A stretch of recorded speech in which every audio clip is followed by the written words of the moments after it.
interest, you Google his name and the first video that comes up is 6 tries in one half. That tells you everything you need, I think.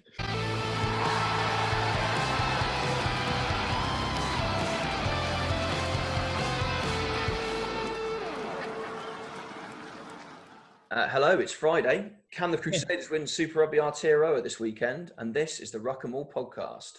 I'm joined by Joe again. How you doing, Joe? You all right? Good, thank you. Are you? Yeah, good there. And down there, if you're watching this on YouTube in a black square, all the way in France, he's not on the quarantine list at the moment. It's Harry Berryman. How you doing? Hi, Johnny. I'm good, thanks. Very hot here. And this is our preview podcast of this weekend's games. So let's get straight into it. We'll start with the Hurricanes versus the Chiefs in Super Rugby Aotearoa. Last time out, the Canes won relatively comfortably 25-18. With the Hurricanes, a couple of changes in there with Wes Goosen bringing up his 50th cap for the Canes. He scored twice last time out. He scored 22 tries for the Canes in a couple of years. So in those 50 games, so quite reasonably good conversion rate. Dane Coles is back at hooker with Afasa Amur moving to the bench. Tyra Lomax is back at tight head with the forward pack remaining the same after that with Reid Prinsep, Karifi and Sarvea in the back three. Vince Arsu comes in at 12 for the injured Nani Mape, with Peter Munger Jensen continuing at 13. Kovish van Wyk, who I admittedly said 2 weeks ago was going to be out and never be seen again, is back on the right wing as Ben Lam has left New Zealand and is now currently in Bordeaux. With Jonah Lowe coming onto the bench, the 24-year-old wing and centre who plays for Hawke's Bay. We'll talk about him probably in a moment. But no Sarvea. Apparently he trained well, but not selected. Well, he's probably not been... He may well have been training here and there for the last couple of months, but we don't really know. My kind of assumption is that he's only fairly recently joined the squad. So he's got a few things to kind of learn and get back into before they use him, I think. And when you've got Kovish van Wyk and Houston there that you can call upon, and you've got boys on the bench, Billy Proctor, who's played a little bit for them already, there's no need to kind of rush him into it, I don't think. And I think the Canes are going to want to try and finish above the Blues and try and push. The Crusaders are probably going to win this, and we'll talk about that a little bit later, but Canes are going to want to finish as high as they can. So I think they're going to want to make sure they win this match. It'd be good to see Sarvea back at some point if we've got enough games left. But yeah, not this week. Yeah, no, I agree. I think sort of Hurricanes using the fact that they have got one of the deeper back lines, even though they're missing a couple of their better players, they can rotate quite nicely and still have a pretty strong back line, particularly in those outside backs. So there's no need for them to rush Surveyor in just yet while he's not. I suspect the calls have changed a bit in the last while he's not out and a few things like that. So I expect he'll probably come in. Have they got 2 more games after this?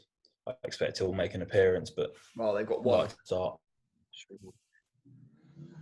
Okay, one more. Well, there we go. Yeah, I think relatively that Hurricanes team looks pretty good. Just a quick note on Jonah Lowe, who's coming for the first time into Super Rugby Aotearoa. He's 24-year-old, plays on the wing and outside centre for Hawke's Bay. Didn't have a particularly good 2019. Played 3 games, got 1 try, but his stats in 2018 were a lot better. 5 tries in 11 games, so he's definitely a guy that they can bring off the bench and can score tries if they need to. Yeah, it'd be nice to see Sarvea next week. But again, same with Carter and same with Milner Scudder. These guys that are these X Factor, I don't necessarily think they're necessarily going to make an appearance. On to the Chiefs. Quite a few changes to the Chiefs. Ollie Norris comes in to start at loosehead. Samosi Takaluho earns a starting role, shifting Bradley Slater to the reserves bench and front row. All Black prop Nepo Lalala again comes in and starts at tight head. The locking duo of Nato Aikoi and Mitchell Brown continue and complete the tight 5. Luke Jacobson, the All Black, returns after breaking his hand and starts with Sam Kane with Peter Gusakolu at 8. Caleb Trask is back at 10. I think Cruden's now gone. Whether he's gone straight to Japan or not, I'm not sure, but he's out of the 23 altogether. They sort of did a really nice sort of piece for him at the end of last week's game. Waikato prop Rob Cobb comes onto the bench. He'll make his debut alongside Taranaki back Kini Naholo. And you'll recognise that name. That's Waisika Naholo's brother, the two-time World Cup winner. He comes in after having a good year for Taranaki. They had him, so they had Kini and Waisaki both on the wing last year. So he's a decent lad, big player, 23, 24. He's got a lot to bring. I mean, I see how he does off the bench. And then Tapio Vaya comes onto the bench with Kaparik joining the 23. But do you want to start with, we can probably go back to Naholo in a moment, but do you want to start with they're missing Boshier, how that's going to affect, and then come back to Naholo? I think Luke Jacobson so highly rated that on his day, I think he'll be quite annoyed at how the start of his season went. When he and Boshier were the two flankers went before Kane came back in. I think Jacobson was perhaps not playing at his highest level. So hopefully he will be, because it's something that I suspect we'll talk about a bit more on Sunday. But some of these guys who've played every game so far will be getting tired, particularly in the back row. That Hurricanes back row has played pretty much every much change. I think Princep has been rotated in and out, but Surveyor and Griffey have played every game. This is such a difficult competition to have played every game as back row. So Jacobson coming in a bit fresher, had some time to sort of get himself back into the swing of things, a bit more time than he had at the beginning of this tournament. He'll be hoping to have a good game. So not too much of a loss, but obviously Boshier has a standout player for the Chiefs. Yeah, he's a big player to have lost and keep out. I think, you've got to rotate him out. It's the last game. They're going to throw everything they can at the Hurricanes to try and get a win. But as I say, he has been their best player by a country mile. So Kulu's good in there. He'll take up some carrying. But Sam Cane, defensively, he's been really good and he's solid in his tackles. But he's going to have to take some poaching work off.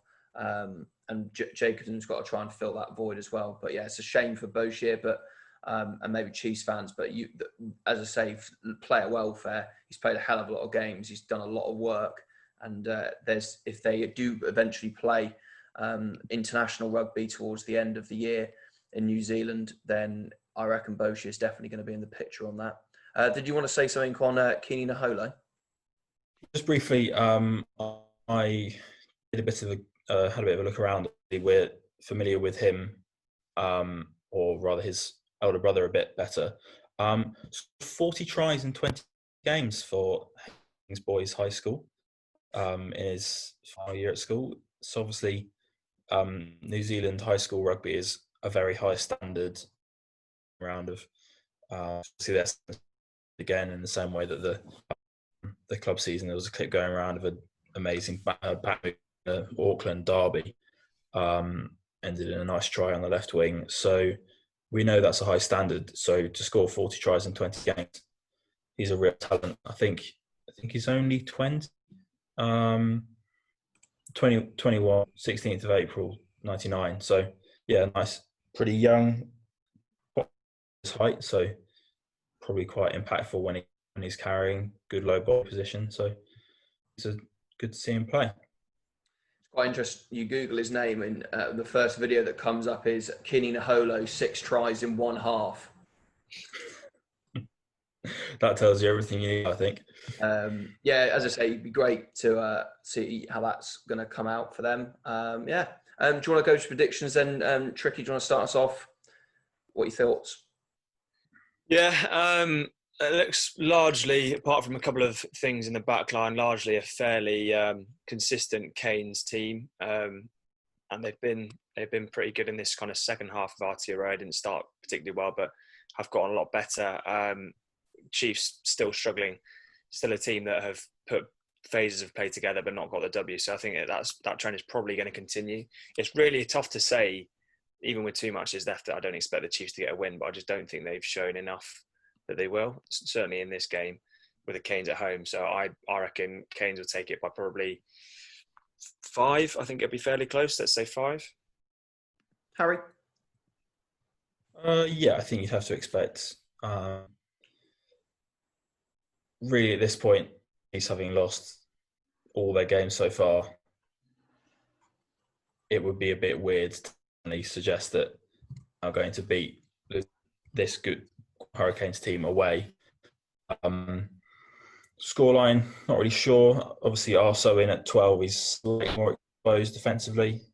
There's a chance to get down on Nankivell running in at him or isolate him if he drifts out of position a little bit. So, or catching awry offloads. Well, yeah, exactly. And this might be a game where the Chiefs' backs are now decidedly better than their opposite numbers. Barrett is good, and Van Beek is good, but has been in and out and sort of up and down form. So Stevenson is really good. He can get a bit of space out on the Chiefs' right wing. Hopefully, there'll be some signs of life. Obviously, as Lions fans, we're a little bit worried about how Allen's coaching is going, but yeah, you don't expect the Hurricanes to win. I'll make that 3 from 3. The Hurricanes are a much better all-round team. The Chiefs are playing with little to no confidence. They've not had a great competition. Been nice for them to try and get something out of the last game, but the Hurricanes need to come out and they need to play fast. They have to. Realistically, they can still win Super Rugby Aotearoa as long as the Highlanders beat the Crusaders and stop them getting a bonus point, which we'll come on to in a moment. But yeah, they need to beat the Hurricane. Obviously, they need to beat the Chiefs by a bonus point, and they need to beat the Highlanders next week by a bonus point to have a chance. And then for the Crusaders to draw against the Blues, so that stops that. But yeah, for me, you just mentioned there about Vince Arso being a potential weakness. Yeah, that and Amunga Jensen, they've not played together, I don't think. So if the Chiefs have got to get anything out of it, they need to play a bit wider and get their big ball carriers and get Leonard Brown and Naparil running at them to cause some in-plays there. But I see the Canes winning it comfortably by at least 7 with a bonus point. Right, let's move on to Sunday's game where it could all be over before next weekend. The Highlanders taking on the Crusaders. Last time out, the Crusaders romped to a 40-20 victory. It's a sold out game down in Christchurch, with Joe Moody returning to the starting team this week after a family bereavement. Wito Douglas is back at 8, with Sanders moving across to 6 and Havili's dropping to the bench. Brendan Enor is back at 13, with Crinton Strange making his first Super Rugby start, as Mitchell Dunshea is rotated out, which is understandable. He's played a lot of rugby. And Luke Romano comes onto the bench. And then Bryn Hall is rotated back in at 9. Drummond's on the bench, which they seem to be doing quite a lot. Good that Douglas and Enor are back for the Crusaders. Yeah. Pick up on yeah, that. no, very good for them. Particularly Enor is always. It's very rare that a team can have a player who's as dangerous as any playing in at 13. Blue Rico Ioane, but and just general ability to beat defenders. There are very few play an extra winger there and not lose anything at all. He, in terms of as a talent and as a weapon in this Crusaders playing really a lot of options. But yeah, Vetu Duckwell, hard work, means they can move Sanders back. Slightly better out options for the Crusaders when they've got this set up. If they are going to. Oh, the chap whose name escapes me. He's been doing very well. Very young, 6. Oh, Colin Grace. Yes. He's injured. Haven't got Colin Grace. Yeah, it's a shame for him. It could be important for them. But yeah, otherwise, very strong looking Crusader. Tricky thoughts on the Crusaders? Yeah, I think you spoke about it before we even started about how good Enor could be, and he has been brilliant when he's played. He's been one in a number of players in that Crusaders team that have been unstoppable on their day at that time. So it's obviously a bit worrying to see that he got injured a little bit earlier on in the competition, but great to see him back. And that back line just looks phenomenal. Yeah. There's not a weak link in there at all. It's ridiculous. And just on that, you've got to say that the Crusaders are going to have way too much in this game, and I think that's got to be the prediction. Forward pack looks good as well, and obviously Wesley Douglas has shown some really good touches at times in this competition. It's good to have him back, but I think Enor is a huge man to bring in. That is not to say though that they haven't done all right without him. Like that, what's his name, Paya, that came in. It's pretty handy as well. The Crusaders just got all of these phenomenal players at their fingertips, so that's why they've been such a good team. They've got players like that they can call upon, just to bide their time before these players come back. So I don't know how you really stop a team like this when they've got just such phenomenal depth. Well, what's quite interesting, what the Highlanders have seemingly done with their team is they've gone again. They're the only team in Super Rugby Aotearoa that have employed the 6-2 split on the bench, so 6 forwards, 2 backs, and they're doing the same again today. On Sunday. So only change for them is Jonah Nareki's coming in for Scott Gregory on the starting team. I think that's a positive. I think Nareki's probably been unlucky not to be starting. I think McDonald's quite enjoyed having him on the wing. Having him on the bench to bring on for a bit of X factor. But you've got a guy like that. He's probably, for me, he's better than Scott Gregory on the wing anyway. So it'd be good for him to get a start. And obviously they need that quality from the start against the Crusaders anyway if they're going to get anything out of it. But yeah, they're back. Their bench replacement. So we've got Liam Coltman, Dan Leonard-Brown, Saiti Tukolai is the front row. Then you've got Malachi Selby, Ricky is the lock, and then you've got Jesse Parata and Falau Fakatava, who I don't think we've seen a lot of those two, but because of Shannon Frizzell and Dylan Hunt have been so good. But yeah, that extra bits off the bench is very important for the Highlanders. But again, I don't see them being able to get anything out of this game, really. Just briefly, actually, Jesse Peretti is the 6th forward. Falau Fakatava is the quality young scrum half. Oh, sorry. So yeah, it's always nice to see a forward in the 23. And then put the other prop in the 23 jersey because that's but I think Fakatava wants to keep their 21 and 22 jerseys respectively. Maybe cost saving, don't want to make a XXL 21 jersey that will never be used again, given that Fakatava himself is pretty small. It's not a jersey that can be swapped between. As somebody who's dealt with a lot of kids for art, Johnny, I'm sure you issue. But yeah, no, I think Selby, Rick and Ben Nicholas, they're both really experienced. So could be every time, don't we? But Sione Havili and Luke Romano are so that sort of period between 60 and 70 minutes, you could see the Crusaders doing some damage just after those two come on. That being said, the front row coming off the bench for the Highlanders is strong as well, so they'll be confident about that. This could be a nice contested game, given that the Highlanders don't concede easily, whereas some of the other, like particularly the Blues and the Hurricanes, it's quite easy to score tries against them. So hopefully the Highlanders can keep it as close as possible for as long as possible. Should be a good game. I say that a lot, but this one will be nice and tight. Yeah, I mean, if you think about what the Highlanders have done in this competition, obviously they've surprised a lot of people, but you look back at that Chiefs game where the Chiefs are about well away. They're 34-7 up, and they dragged themselves right back into the game, scoring some good tries. So if the Crusaders go out by 20 odd points, yes, it's be very difficult and a massive shock if they did come back, but they've got the ability to do that.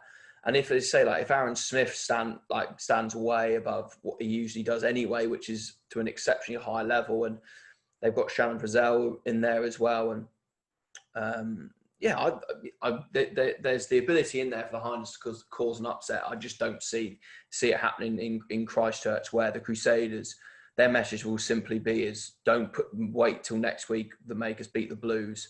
Let's just get the title won and let's move on.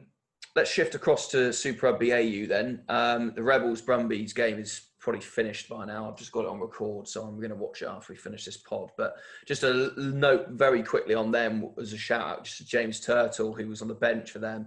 He hasn't played a game of Super Rugby for over 2.5 years due to like ACL and other ligament issues in his leg. So massive congratulations to him to come back after 2.5 years out. So yeah, we'll review that game in full on Sunday. But at the moment, the Rebels looking pretty good. On Sunday, then, just to wrap it off, we've got the Waratahs versus the Reds. Last time out, the Reds took the opening game 32-26 in a pretty back and forth game. It was quite evenly matched, really. Just to run through the quick changes is that Jake Gordon comes in at 9 with Lakali Foketti comes in at 13, definitely not how you pronounce it, and Angus Bell is on the bench. While the Reds, we've got big reveal there is that Jordan Patire is starting on the wing, who had a brilliant game, with Chris Fenus to moving to the bench. I knew how to pronounce that. With Zane Nungor is the replacement prop, and we'll get his debut. Is he a prop or is he a lock? I've written down that twice, that's my fault. Have a look at it. With Josh Flock also coming to the bench for them. How do you see this going? Jordan Patire looked brilliant last weekend when he came off the bench quite early on. It's great that he's starting. What are we thinking?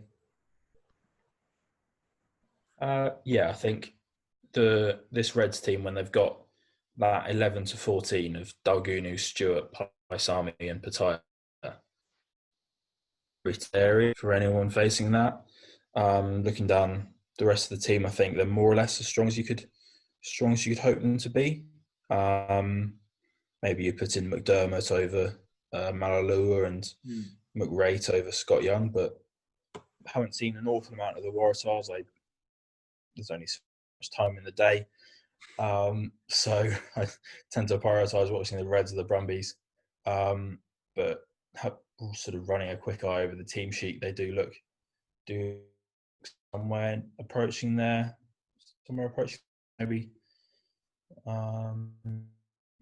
Yeah, so I think should be tight. Tricky, any thoughts on that?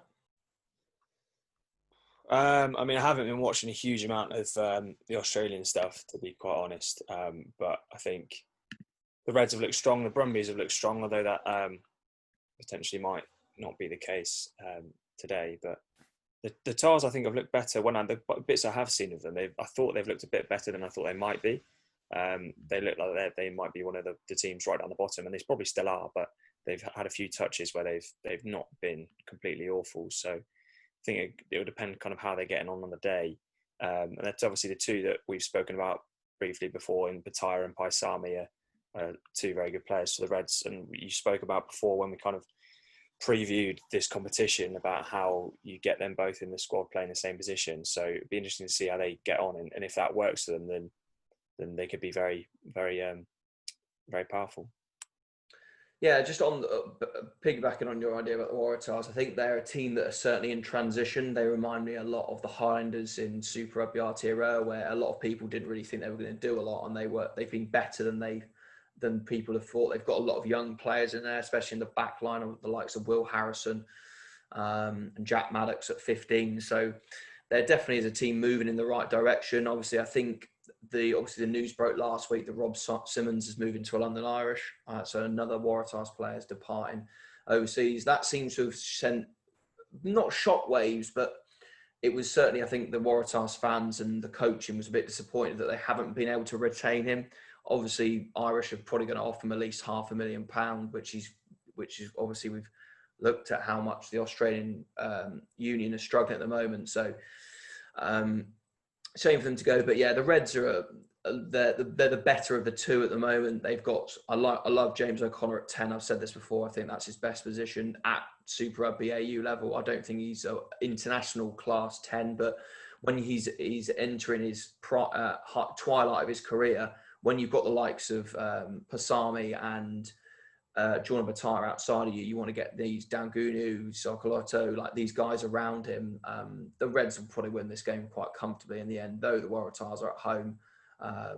The Reds are on good form at the moment, and they were probably a bit disappointed they didn't win last week, but that's sometimes the rub of the green, isn't it? They get a last minute kick and the Brumbies take one where they should have potentially won. And also, for those that haven't listened to this podcast or watched a lot of Super Rugby AU, watch Harry Wilson, their number 8. This kid is the future of Australian rugby. Whether that's at 6, 7 or 8, he is seriously, seriously good. Anything else on that, lads, or shall I wrap this up? I think that's everything. It's been a fun competition so far. So going into these last 2 games, obviously in New Zealand, in Australia, but yeah, sort of winding up right as the Premiership comes into view. It's worked out quite nicely. Yeah, and on that point of the Premiership, we'll be doing another podcast. So there'll be 2 podcasts coming your way over the next week, as we're going to sit down and preview the teams as they come back in to the competitions and look ahead to the first round of games. But as I said, we'll see you on Sunday for the review of Super Rugby Aotearoa and Super Rugby AU games. We're also going to finish off our Lions 15. We're looking at the speedy back 3. So the wings and fullbacks. So stay tuned for that. Thank you for those that have interacted with us on social media over the next few days and enjoyed our 15s we've put out for the Premiership. So Lesser Tigers would have dropped by the time this podcast is out. So go and follow us on Instagram. Give us a like. Go follow us on Twitter as well. Really help us grow this podcast. As I say, we want to see how far this goes. We're just guys that enjoy talking about rugby. So thanks for the feedback and thanks for taking part and getting involved with it as well. Really do appreciate it. I'll see you on Sunday in the sunny delights of France. Until then, boys, have a nice week. And I'll see you then. Yeah. Good week, mate.